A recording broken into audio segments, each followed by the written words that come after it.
I had to laugh when I saw these two songs, and Sur les Lagunes, and this. I thought, well, is she the only one singing for the 4-hour class? No. You know, it's a very long song. Why have you chosen this? Are you doing a group of Alma? Yes, Are you fascinated by Alma?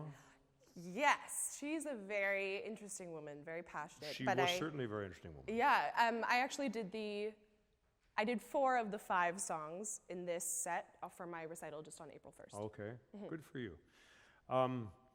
Do not take this to the Rotary Club. You know, when they invite you to come by because you're the hot new talent on the block, don't bring this. Okay. It'll be fine. How many times, and you're not going to be able to answer this, but just the devil's question and you know, the where, the why, the who, and all that kind of stuff, but how many times do you actually say in this song, in Süßer Traum? 1 million. 1 million. Yeah. Somewhere, yeah, maybe 500,000 anyway. Right, yeah. And I have not seen this poem in its original. I haven't seen it as a text. Did she add any of those, or are those all part of the structure of the poem if I were to print it out? The original poems that I found had them all in. So this is the poem. Interjections. And she set the whole thing. Yes. Right. That's the first thing I can say is we don't have that much time, and I want to get to a couple other things, more important things. But if you're going to sing this kind of Schinken, as we say in German, if you're going to sing this terribly long kind of ballad, yes, you know, I mean, there's a lot of symbols going on here, a lot of tyings up, and at the end, somebody sitting is going to say, "My God, 5 minutes just because of an apple tree, for crying out loud." But if you're going to do that, then you have to make it special for us. Right. If you love this song, we need to hear that. And I think that's not just an admonishment for your own imagination. You're missing a lot of what Alma gave you to pay attention to. You are rather monochromatic in your dynamic use of the dynamic quality or the loudness of your voice. And I think in song, that's kind of the alpha. Right. The omega is down the other side of the road, but the alpha is, what detail do I have here? I'm not sure this is a great song, but on the other hand, it's a perfectly wonderful song. Why not sing it if you're committed to it? Right. But even I, who can, have a great latitude of loving songs, would look at this and go, really? Do we need that? And so my point is not that. My point is not the critique of the song or of Alma or anything else. My point is, something like this has got to be born out of a complete conviction. Right. And that conviction, which I think you probably have, has simply not had the other part of the triangle of detailed work. This is not what she wrote.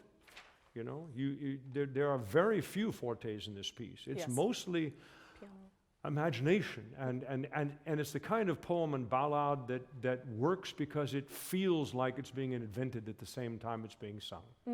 So even though you've performed this before and you seem to, you're secure with it, you need to take this back and break it down, verse by verse, Alma by Alma, right? And go back. Now, when you do that, I would like to make you aware of 2 things.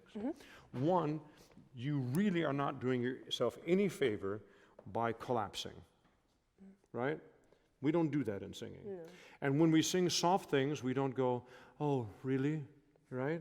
There is a athletic physicality in singing that is just non-negotiable. It's your spine must be straight. The spine must be straight, not for the spine, but because it's the only way that the rib cage can do what it's supposed to do. Yes. In our case, hold the compression of air, right? And if we roll over that or collapse that or push down from it, we are, metaphorically speaking, shortening our voices, right? We're shortening the compression. Your vocal abilities are wonderful. The quality of your voice, the voice you have. But I would maintain, and this is a normal thing in learning and starting to sing, and you're still in your 20s, obviously. Probably what, 25? Yeah. Yeah. What?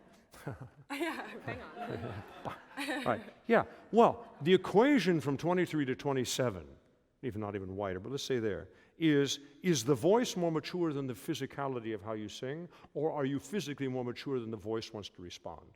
And that balance is what your teachers and what we do here. In my ears, don't know you at all, your voice is ready for other things that you are physically simply not committed to. And I'm being very hard with it because you're so talented. You're right there.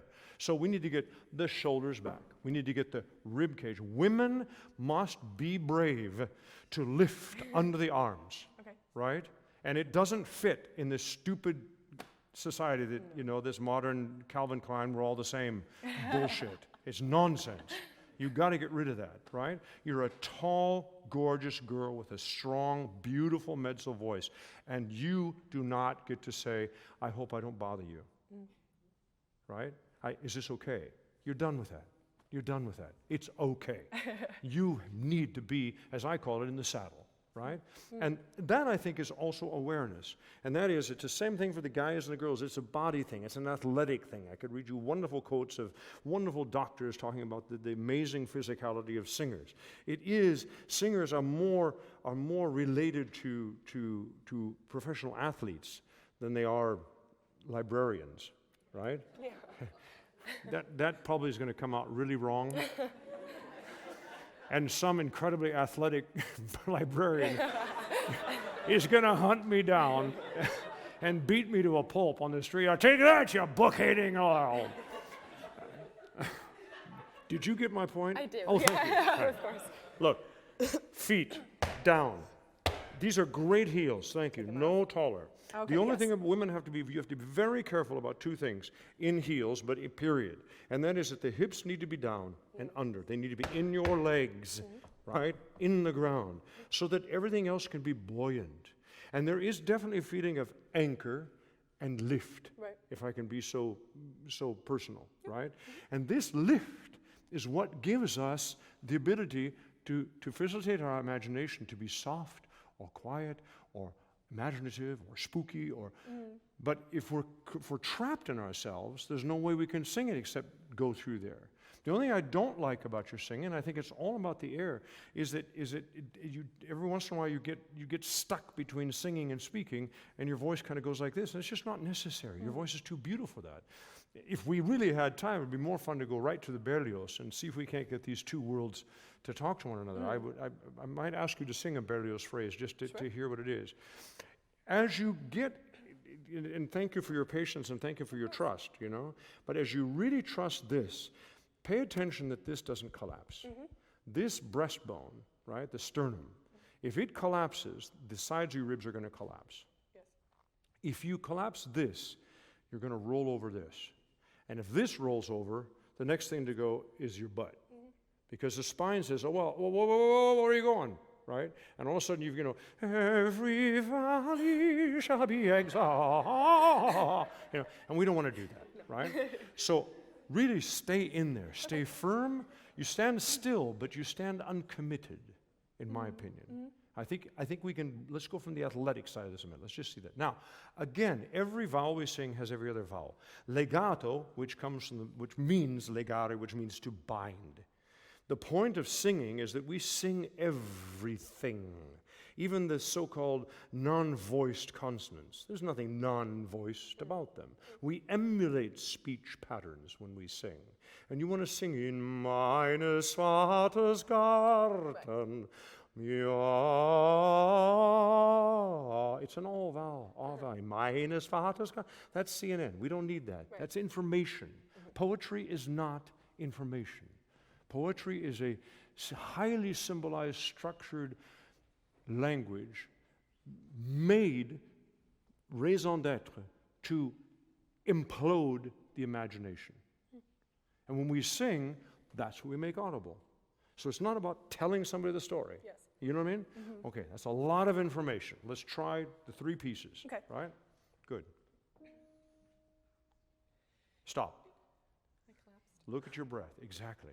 Exactly. Do you mind? No. Can I help you? I want you to keep this. I get it. But let's not recreate our voices every time we breathe. Yeah. Good. I can feel it already. You trust me. I promise you're gonna have a wonderful time. Right? As you sing, I'm gonna hold like this, and as you sing, bring your arms out from your body so that you refuse to let. Right. You've taken a nice breath. Think more of inhaling when you sing than exhaling. In meines Vaters Gott. Right? Yeah. We don't want to do that. Do it that way. Okay. Right? And just go ahead and raise your arms up so that you don't, not yet. As you're singing that first phrase, just raise your arms up and see what you feel. Not, if you could breathe into the vowel you're going to sing, that will already be a good start. In, not, but in ma. In meines Vaters Garten blühe mein Herz, blüh auf. Okay, what does that sentence mean to you? Is it a big garden? Is it a garden at all? It is a garden. It is a real garden. It's private. Private, I like that. It's probably actually about the size of this room. Cool. Very shady. Cool. Anybody in it? Yeah. Who? Me and 3 other girls. And 3 other girls. My And sisters. you're singing this to the girls or about the girls? About them. Thank you. It's a monologue. Yes. So I'm singing it to myself, not to them. Right. Let's try that. Yeah. If you, almost, very good. And you notice to do that, you wanted to breathe more in your mouth or in your nose. I get asked all the time, do I breathe more in my mouth or my nose? The answer is yes. I never not breathe in both. But there is, in fact, the carburetor. The carburetor is the nasal pharynx. We're not talking about the nose. We're talking about the nose is just this bit, is just an entrance into that wonderful, cool bit, the inside smile, all that kind of stuff, Right. Exactly what you're doing right now is I wish you would have in your singing. Okay. And it never goes away. It's not wide, but it's activated here. And it's in ma, and not in ma. In meines Vaters Garten. And if we can find quickly that this exactly, not too wide, it's behind, it's inside. Yeah, exactly. This balance to this, you're already more than home, half free. Half home free. Home half free. Home half free, that's it. Got it? Yeah. Use your arms again. In meines Vaters Garten blühe mein Herz, blüh auf.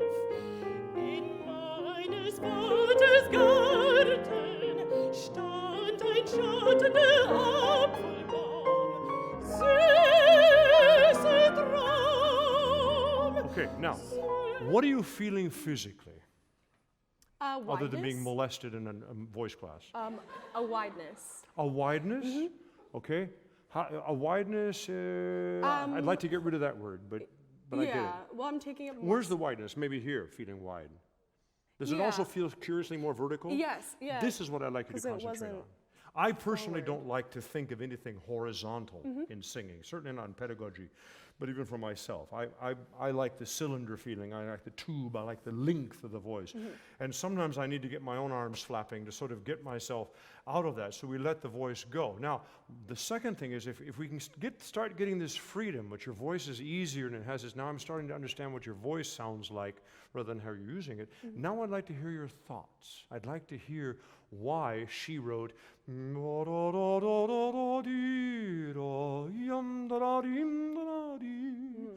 She's actually copying somebody, but that's another subject.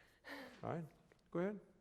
You know what I mean? I want you to have the vocal freedom, but it's all at the purpose of the content. Right. That's all. Tell me. Well, the upward opening phrase to me is the first thing that I think of is walking. Okay. Walking to somewhere. And then it crests on blue, mein Herz blüht auf, because that's the heart blooming. Right. So maybe that's the crest as well. I believe you, but I don't hear it. So sing me that. Okay. I love your description. Right? I'm not sure you're actually walking, but it's certainly a place where you would stroll and walk. Right.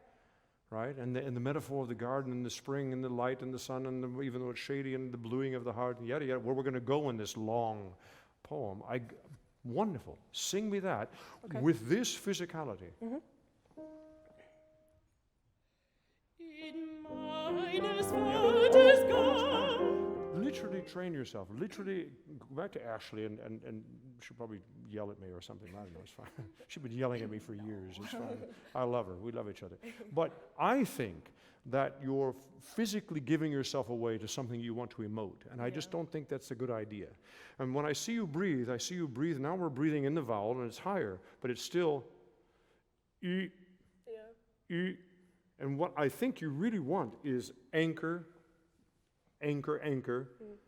In meines Vaters Garten. Right? Lift. In meines Vaters Garten. Good. Blühe mein Herz blüht auf. Okay, now the last question about the song is, because this blüht mein Herz blüht auf and the Stille Garde, does she want this? Is she talking about something she longs to have, or is she talking about something that has happened to her? That's happened. It has happened, Yes. and she likes it. Yeah. Let me hear that. Let me hear that. Yes. Not too quick. Hear it exactly how you want us to experience it, and breathe into that. Do not tank up.